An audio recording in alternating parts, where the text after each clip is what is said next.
Good morning class 3।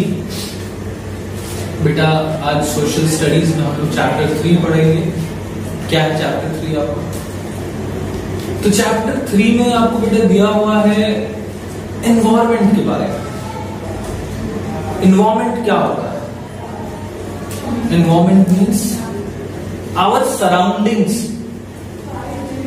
The things available all around us, all the things that are present all around us can be considered in environment। सब कुछ जो हमारे चारों तरफ है उसको हम environment में कंसीडर करते हैं। जैसे घर हो गया, बिल्डिंग हो गई, फैन हो गया, ट्यूबलाइट हो गई, बुक्स, कॉपीज, पेड़, इंसान, हवा भी तो है, एयर, वाटर, लैंड, ये सब कुछ क्या है? एनवायरमेंट। ये सब कुछ मिलके आपस में क्या बनाता है? एनवायरमेंट बनाता है। इसको हिंदी में कहते हैं वातावरण। मतलब हमारे चारों तरफ कैसा माहौल है, कैसा वातावरण है, कैसा एयर है, कैसी लैंड है, कैसी वाटर बॉडीज है, कैसी बिल्डिंगें हैं, कैसे घर हैं, ये सब कुछ मिलकर के क्या बनता है? एनवायरनमेंट बनता है। ब्रॉडली देखा जाए तो एनवायरनमेंट को दो कैटेगरीज में बांटा है।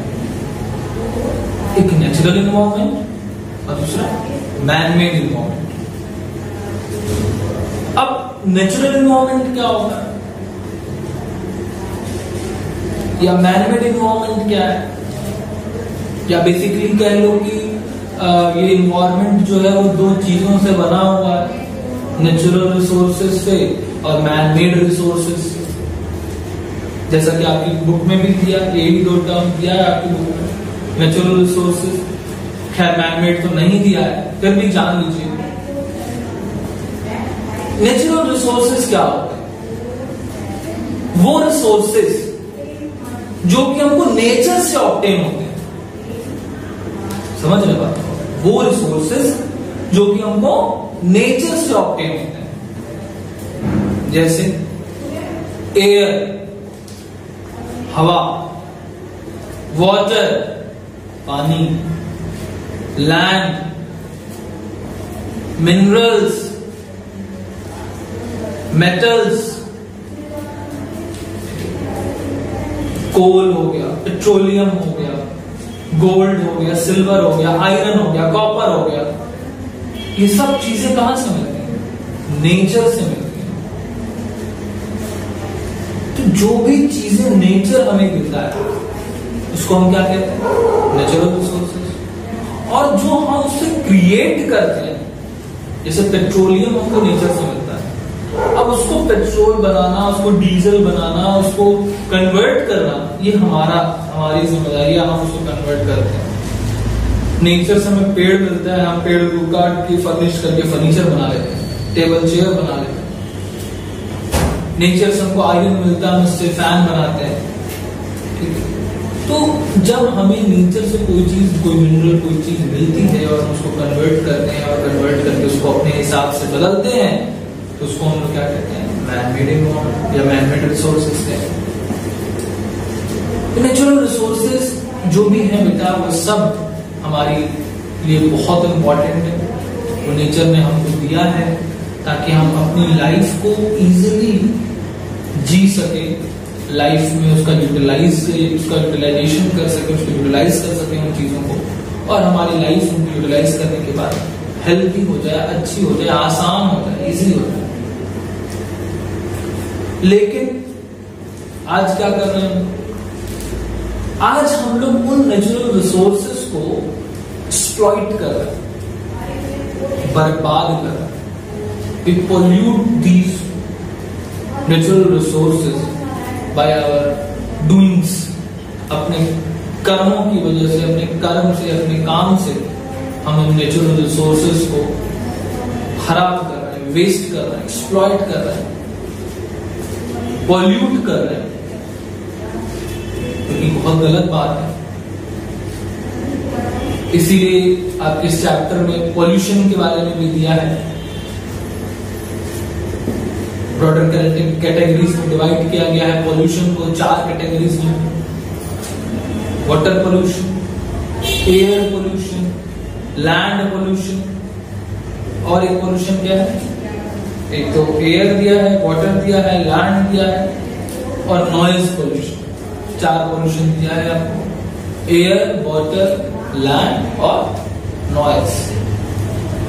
अब इन चारों पॉल्यूशन के बारे में पढ़ते हैं थोड़ा थोड़ा, क्या दिया है आपके बुक में, समझने की कोशिश करते हैं, इनके हार्मफुल इफेक्ट्स जानने की कोशिश करते हैं, और इनके प्रिवेंशंस को जानने की कोशिश करते हैं, कैसे इनसे बचा जा सकता है या इनको रोका जा सकता है।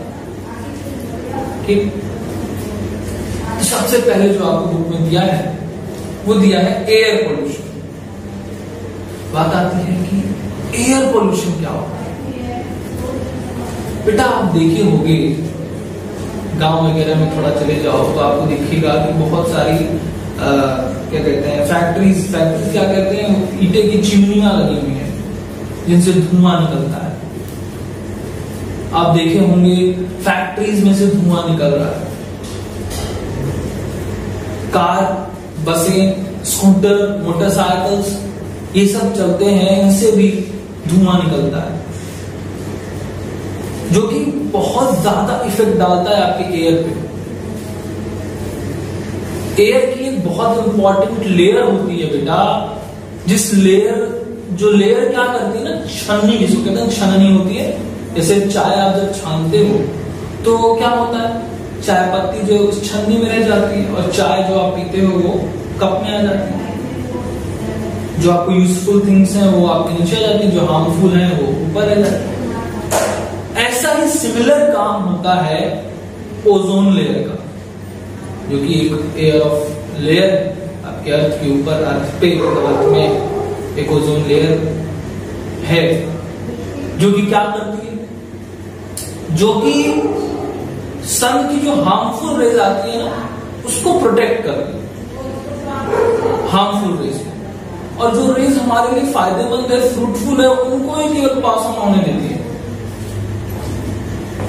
आपने एक टर्म सुना होगा ग्लोबल वार्मिंग, आप छोटे हो उसको जानने के लिए। इसका मतलब क्या होता है, ग्लोब मीन्स अर्थ को, ग्लोबल वार्मिंग का अर्थ ग्लोबल से आप समझ लो, और वार्मिंग मीन्स गर्म। आप दिन पर दिन देख रहे हो कि अर्थ का टेम्परेचर बढ़ता जा रहा है, 30, 40, 50, 60 डिग्री तक आसपास कहीं कहीं पारा पहुंच जाता है। अब उससे प्रिवेंशन के लिए क्या चाहिए, ओजोन लेयर सही होना चाहिए।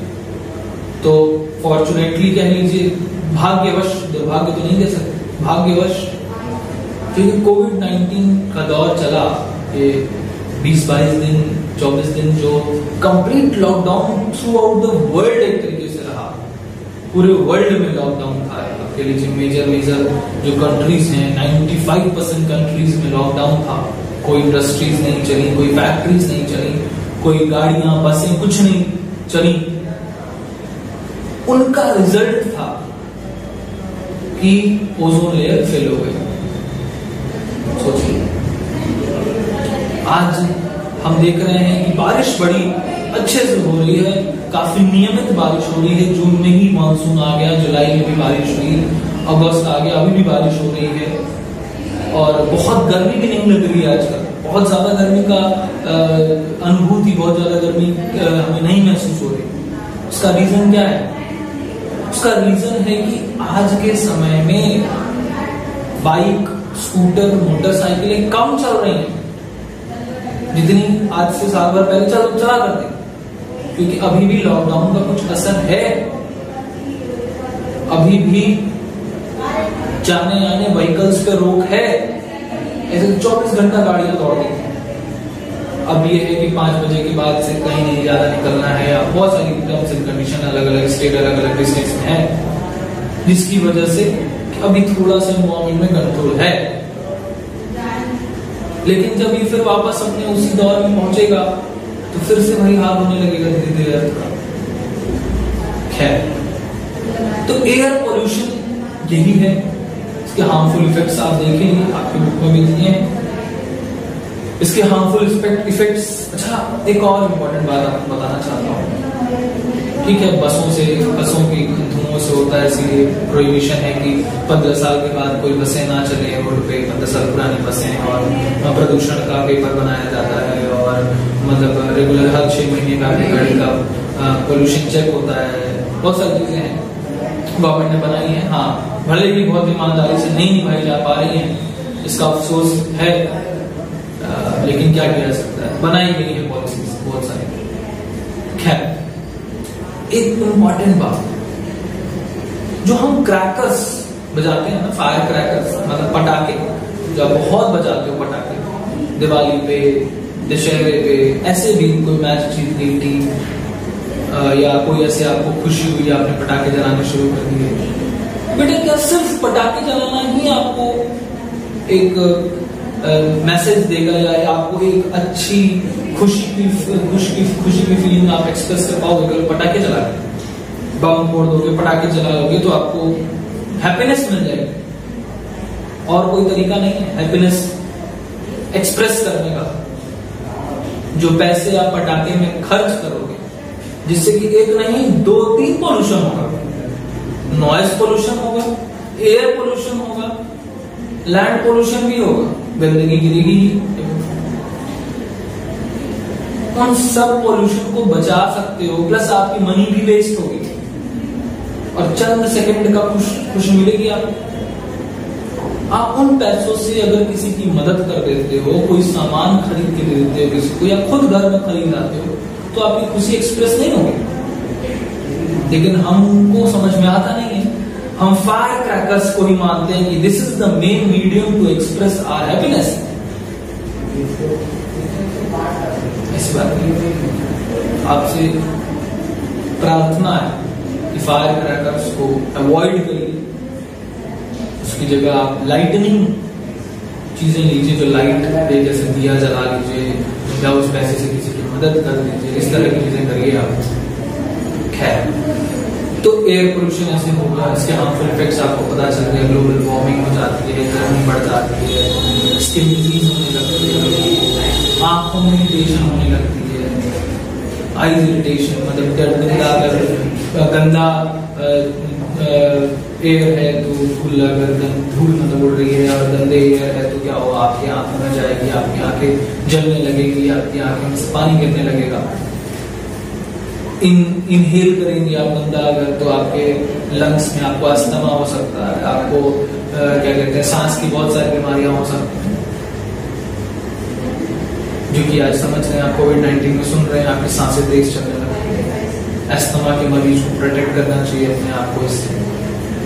अस्थमा के मरीज ज्यादा शिकार हो रहे हैं, तो क्यों है उसका यही रीजन, इतना पॉल्यूशन फैला दिया था हमने, फैला दिया है हमने, और फैला रहे हैं हम, जिसकी वजह से कि एयर खराब हो रही। आप एग्जांपल ले सकते हो आसानी से, आप प्लास्टिक का यूज करते हो, आप जलाते हो प्लास्टिक, उससे भी तो गंदगी बदबू होती है। आप झोला लेके नहीं जा सकते, आपको दिक्कत होती है। खैर, इसके बाद आता है आपका वाटर पोल्यूशन। वाटर पोल्यूशन भी आप बेइंतहा करते हो, बड़े अच्छे ढंग से करते हो। आप नल खोल देते हो, पानी गिरता रहता है, अपना काम करते रहते हो, कोई दिक्कत नहीं है, पानी गिर रहा है, क्या हो गया, थोड़ा सा पानी तो गिर गया, आप उसको ज्यादा ध्यान नहीं देते। वो पानी जो कि अंडरग्राउंड से आ रहा है, जो पानी आपको यूज करना चाहिए, आप उसको ऐसे वेस्ट कर देते हो, पानी नाली में चला जाता है, सीवर में बेकार हो जाता है। फिर ये सीवेज, जो सीवर हमारे यहाँ के, वो क्या है, वो नदियों और नालों में गिराए जाते हैं। अब नदियों में गिरने के बाद वो नदियां कौन कौन से जंगल से होते हुए, कहां से होते हुए समुद्र में जाके मिलती हैं। जानवर जंगल में इसी का पानी पीते हैं, मछलियां जो समुद्र में है वो भी इन्हीं से मिनरल्स और न्यूट्रिएंट्स लेती हैं। वो सब कंटामिनेट होता है, सब हार्मफुल इफेक्ट इस गंदे पानी का चलता है। फिर वो पानी समुद्र में चला जाता है, समुद्र भी गंदा होता है। आप सोचो कि वो मछलियां जो पानी में हैं, वो मछलियां आप खाते भी हो, तो कैसे आपको नुकसान होगा ही होगा, 100% नुकसान होगा। हमें वाटर प्रोटेक्शन करना चाहिए, वाटर कंजर्वेशन करना चाहिए, फालतू पानी नहीं वेस्ट करना चाहिए। अगर हमें एक मतलब अब तो गवर्नमेंट्स के रूल्स और रेगुलेशंस हैं, लेकिन करप्शन की वजह से बहुत ज्यादा नहीं लोग फॉलो करते, या कुछ चंद रुपए बचाने के लिए पूरी धरती और पूरे विश्व को संकट में डाल रहे हैं लोग। अगर फैक्ट्री से पानी निकलता है गंदा, तो पहले उसका ट्रीटमेंट होना चाहिए, वाटर प्लांट्स बनाए जाने चाहिए जिनमें कि उनको वाटर को प्यूरिफाई किया जा सके, उनमें उनकी जो हार्मफुल थिंग्स है उनको निकाला जा सके, खत्म किया जा सके, किल किया जा सके। फिर उन वाटर को, उन पानी को, उस पानी को फिर उसको किसी भी रिवर या कैनाल्स में फ्लो करने दिया जाए, फिर उसको बहने दिया जाए। लेकिन ऐसा नहीं होता, डायरेक्टली फैक्ट्री का पानी इसमें बह जाता है, डायरेक्टली सीवेज का पानी इसमें बह जाता है, इनके हार्मफुल इफेक्ट्स आते हैं। खैर, वाटर पोल्यूशन की बात आते हैं, लैंड पोल्यूशन बड़ी अच्छी चीज है भाई। लैंड भी, जमीन जहां पे आप रह रहे हो, उनको भी लोग बहुत हद तक पॉल्यूट कर रहे हैं। कैसे?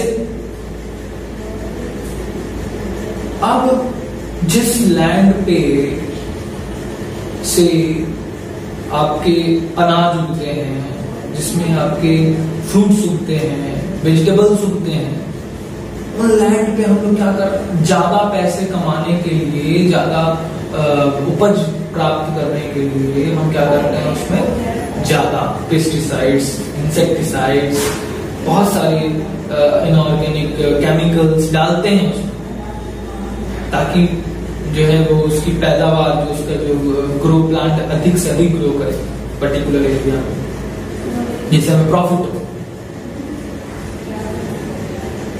वो हार्मफुल जो मतलब क्या कहते हैं, कीड़े मारने की दवा, किसी को मारने के लिए दवा के लिए जहर की जरूरत होती है, तो कीड़े मारने का जहर होता है, वो पेस्टिसाइड, इंसेक्टिसाइड, ये सब जहर होता है। ये जहर कीड़े को मार रहा है, और वो जहर थोड़ी मात्रा में पड़ रहा है तो कीड़े मर रहे हैं, ज्यादा मात्रा में पड़ेगा, उसको खाएंगे तो हम भी मर जाएंगे। तो वही अनाज और वही सब्जियां, वही फल हम खा रहे हैं, उन्हीं सॉइल में उसके मतलब न्यूट्रिएंट्स मिल रहे हैं, उसके क्या कहते हैं, वो सॉइल में एब्जॉर्ब कर ले रहा है सॉइल उसको, और वही चीजें हम उसको इंटेक कर रहे हैं, फूड इंटेक कर रहे हैं। उसके मतलब सब्जियां हैं तो उनको तो हम धुलते भी बहुत ज्यादा, मतलब बहुत अच्छे से कैसे धुल पाओगे, हाथ पानी से धुल लिया काम खराब। तो इस तरह की चीजें हम डायरेक्टली खा रहे हैं, तो क्या होगा हमारे शरीर, क्या होगा हमारे शरीर का, आप सोचिए। प्लस लैंड भी कुछ दिन बाद बंजर हो जाता है अगर आप ऐसे मतलब ज्यादा से ज्यादा इंसेक्टिसाइड और पेस्टिसाइड्स का इस्तेमाल कर रहे हो, तो कुछ दिन में लैंड बैरल हो जाएगा, बंजर, हाँ कुछ नहीं होगा। ये बात समझ में नहीं आ रही है आज। प्लास्टिक वगैरह जो गार्बेज हमारे घर से निकलता है, अब हम गार्बेज में क्या करते हैं, हम बाहर जाते हैं दुकानों पे, कभी झोला लेके नहीं जाए, प्लास्टिक में सामान लेके आए, और फिर उन्हीं प्लास्टिक में कूड़े इकट्ठा करके, और पहले तो बड़ा अच्छा सिस्टम था, लोग घर से ही, खिड़की से ही फेंक देते थे कूड़ा जमीन पे, पच। खैर गवर्नमेंट के अथक प्रयास से कुछ कंट्रोल हुआ, घर घर जाके कूड़ा लेने की प्रथा हुई। हाँ भाई आइए, हम आपके यहाँ आए, अब हमें इतना तो कर दीजिए कि गेट खोल के कूड़ा दे दीजिए, आप डस्टबिन में नहीं फेंक सकते, आपको दुख होता है, दर्द होता है, तो अप्लाई मुझे कूड़ा अपने हाथ में दे दीजिए। खैर, तो उन प्लास्टिक में हम कूड़ा बांध के फेंकते हैं या डालते हैं, वो प्लास्टिक क्या होता है, डंप होता है किसी जमीन पे ले जाकर। प्लास्टिक सालों साल, 50 साल, कई 100 साल भी दबा रहेगा बेटा, तो सड़ेगा नहीं, वो वैसे का वैसा ही रहेगा। अब अगर प्लास्टिक वैसे का वैसा ही रहेगा, तो जिस जमीन पे उसको डंप किया जाएगा, वहां की जमीन खराब हो जाएगी, बेकार हो जाएगी। अब प्लास्टिक उसकी सारी उर्वरकता मीन्स फर्टिलाइजेशन, फर्टिलिटी इसको कहते हैं, फर्टिलाइजेशन नहीं फर्टिलिटी खत्म कर देते। लेकिन ये भी बात हमको समझ में नहीं आ रही। हम प्लास्टिक को ना कहीं नहीं पा रहे हैं, एक की जगह 2 प्लास्टिक मांगते हैं। कितना अच्छा काम करते हैं। और सुनिए, अब जब प्लास्टिक को आप जला भी नहीं सकते, जलाओगे तो भी वो पॉल्यूट ही करेगा। इतनी प्रॉब्लम है प्लास्टिक के साथ, फिर भी आप प्लास्टिक को मना नहीं कर पा रहे। तो लैंड इस तरह से खराब हो रहा है। लैंड को बचाने के लिए आपको क्या करना चाहिए? आपको पहले तो वेस्ट अलग अलग करने चाहिए, गीला कूड़ा अलग, सूखा कूड़ा अलग। प्लास्टिक का इस्तेमाल कम से कम करना चाहिए, ना के बराबर, ताकि हार्मफुल थिंग्स कम जाए अर्थ के अंदर।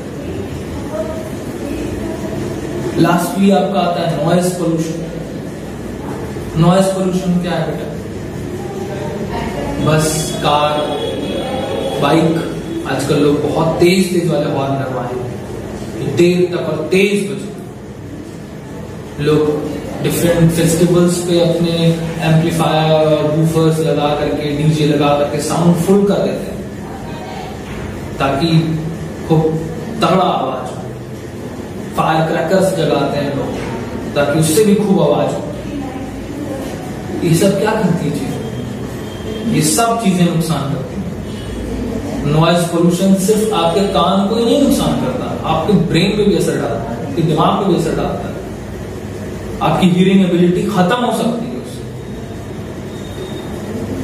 हेडेक होता है, इरिटेशन होती है, हार्ट पेशेंट को हार्ट अटैक तक आ सकता है अगर एक्सेसिव नॉइज वो सुनता है।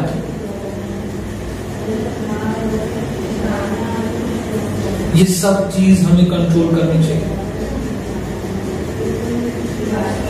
अपने आप को बचाना चाहिए और दूसरों को भी बचाना चाहिए इन चीजों से। ये 4 तरह के पोल्यूशन दिए हुए थे, उनके हार्मफुल इफेक्ट्स भी दिए हुए थे, क्योंकि मैंने आपको डिस्कस कर दिया। अब आता है what should we do to save our environment. क्या करें अपने एनवायरमेंट को सेव करने के लिए?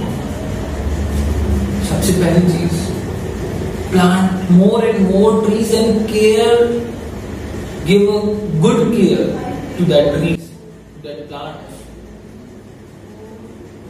ज्यादा से ज्यादा पेड़ लगाइए और उनकी केयर करिए, अच्छे से केयर करिए,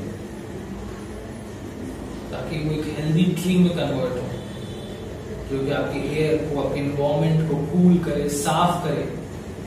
प्लांट क्या करते हैं? कार्बन डाइऑक्साइड इनहेल करते हैं और ऑक्सीजन एक्सहेल करते हैं। मतलब हम क्या करते हैं? हम ऑक्सीजन इनहेल करते हैं और कार्बन डाइऑक्साइड एक्सहेल करते हैं। इसका जस्ट अपोजिट काम प्लांट करता है। इसलिए प्लांट बहुत जरूरी है। वाटर साइकिल को चलाने के लिए प्लांट बहुत जरूरी है। फिर दूसरा चीज क्या दिया? We should save water and other resources. हमें जो भी रिसोर्सेज, सिर्फ वाटर ही नहीं, पेट्रोलियम हो गया, एलपीजी गैस हो गया,